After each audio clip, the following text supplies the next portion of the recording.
recipes that I've given you, but this is probably one of my favorite recipes, just because you can like combine different things and still end up with something that's good. So like with mine, I have like circles on different columns and things like that and rows. So one, you start with a protein, and you can pick pretty much any kind of bean that you want, or you can do like tofu or soy cheese, whatever you have in your refrigerator, in your pantry, that's what you would use. A whole grain, so you can use like brown rice, you can use rolled oats, breadcrumbs, you can use Rice Krispies, so anything, you know, like whole grain flakes. I use Rice Krispies as like a gluten-free breadcrumb, because you crumble them and they're like breadcrumbs. So you can use whole grain crackers. Before, when I still could eat wheat, we used grape nuts a lot. So if you use grape nuts, it's so good. It's like a super dense, packed, full of yumminess loaf. But if you can't have gluten, you don't want to use those. Then you do chopped nuts, so you can use any kind of nuts, and it gives you the measurement. So like with the protein, you use a cup. For the whole grain, you use 2 cups. For the chopped nuts, you use a half a cup. And then liquid, anywhere from 1 to 1.5 cups, depending on what you have. So in this, I used, in the one that you had, I used tomato sauce, or aka pasta sauce, because that's what I had. But you can use like leftover cheesy sauce if you just had haystacks, which you can use a lot of leftover haystack stuff in this, or taco salad type stuff in this. Or you can use like broth, you can use mushroom soups. There's like any kind of liquid you can pretty much use. Binding, you can use peanut butter, soy flour, tapioca flour, potato flour, which potato flour, you can use like the instant mashed potatoes, like instead of potato flour, because I mean, you sprinkle some of those on and that helps as a binder. So you have your binder, and like for the one I did, I used rice because I had cooked rice, because you just ate cooked rice, and so I took some of that cooked rice to put in the loaf. Then you have vegetables, so you can choose any 3 of them. So I did onions, celery, and garlic, but you can throw some red peppers in there. You can put tomatoes in there. You can put olives, pretty much any veggie. And honestly, you don't have to stick to just 3. If you want to put more in there, put more in there. And then seasonings, any 2, and this is just a few of the seasonings that I've used, to where if you combine them in different combinations, it still tastes good. But you can use other seasonings if you want to. And then for every single loaf, you always, no matter what you picked through there, you always add a teaspoon of salt, and you always add some oil. Now, if you're trying to do oil-free, omit the oil. It'll still taste fine. It'll taste a little different, but it'll still be good. So, to walk you through the one that you tasted, I'll just show you what I did. A lot of times I like to use this, like if I made a big, huge batch of chili, and we're on day 3 of eating it, because it was too big of a batch of chili, and my kids are like, we are so sick of chili, and we already used the chili to make haystacks or taco salad, and we already used the chili to do other things. I'll take a couple cups of the chili, 2 or 3 cups of the chili, and that'll cover my protein, my beans, and it will also cover my liquid. And then I just add other things to it, and then make a loaf out of it. Or you can also make these into patties or burgers. So, or if you have leftover, like we mentioned, like taco salad type stuff. You got your beans, you got your onions, you got your tomatoes, you got your peppers. You have all that stuff. Just throw it in a bowl, and then add all the other things that are on the chart, and then all of a sudden you have like a loaf or a burger that you can make. So like, I used to call it dump loaf, because basically you're opening your fridge and you're dumping leftovers into it, but dump loaf doesn't sound very good, so it's not called that. Anyway, okay, so let's go to the one you tasted. So I used garbanzo beans, and they are cooked. And it's totally up to you if you want to mash them or not. I put them through the food processor, and I forgot my masher, so I'm just going to mash these with my knuckles. And it doesn't matter if they're mashed or not, but if you don't want people to know that there's whole beans in there, mash them, because it's just like hiding vegetables in a smoothie for your kids. They don't know that there's carrots and broccoli and spinach and some other things that they don't like. They don't know there's beets in there along with the strawberries. They just think it's a smoothie that's red because of the strawberries. There's beets in there. Okay, so once you get your beans all mashed, then, so we have our protein in here. Then we're going to add our grain. What did I do for grain? Oh, so with your grains, you can mix that up too. You don't have to do just one type of grain. So in that, I did Rice Krispies and some oats. So just regular oatmeal and Rice Krispies. So basically, breakfast. I just put breakfast in there. And then we're gonna add our nuts. Where's my nuts? Right here.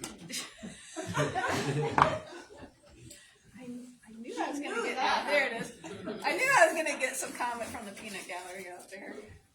Actually, all my kids are gone right now, so they're all right here. My nuts right there.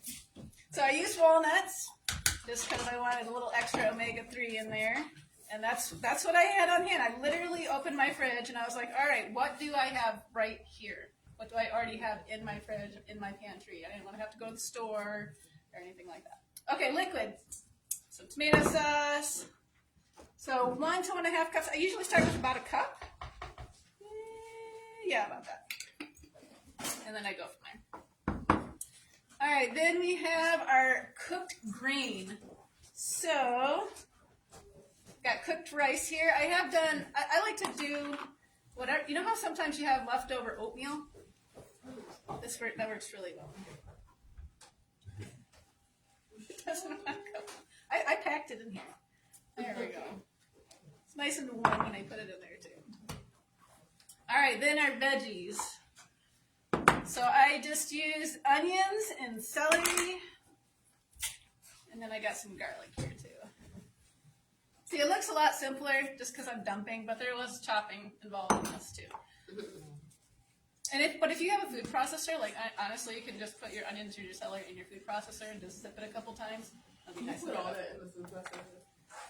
If you have a big food processor, you could.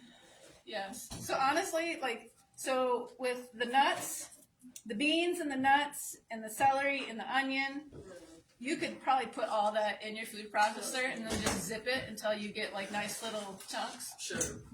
Be good to go. All right, then we have our spices. So I used sage and sweet basil. Just because the sage, I don't know, I like the way it tastes. Gives it kind of like a sagey taste. Sagey. All right, so the salt was in there too, and then we got just a little bit of oil, which is totally optional. But I've heard that with boys, they actually need more fat, especially as they're growing up, for brain production. So,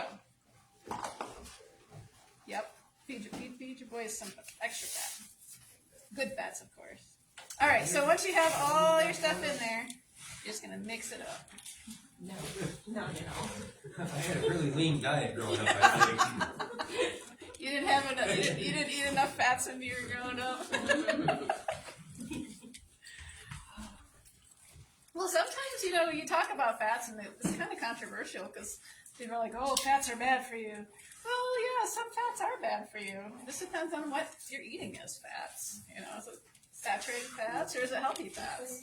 Are you eating avocados and walnuts and stuff like that, or are you just eating refined oil? Yes. I had coffee with MCT oil, which is a coconut-based. Oh yeah. Brain. Oh yeah. Yeah. With coffee.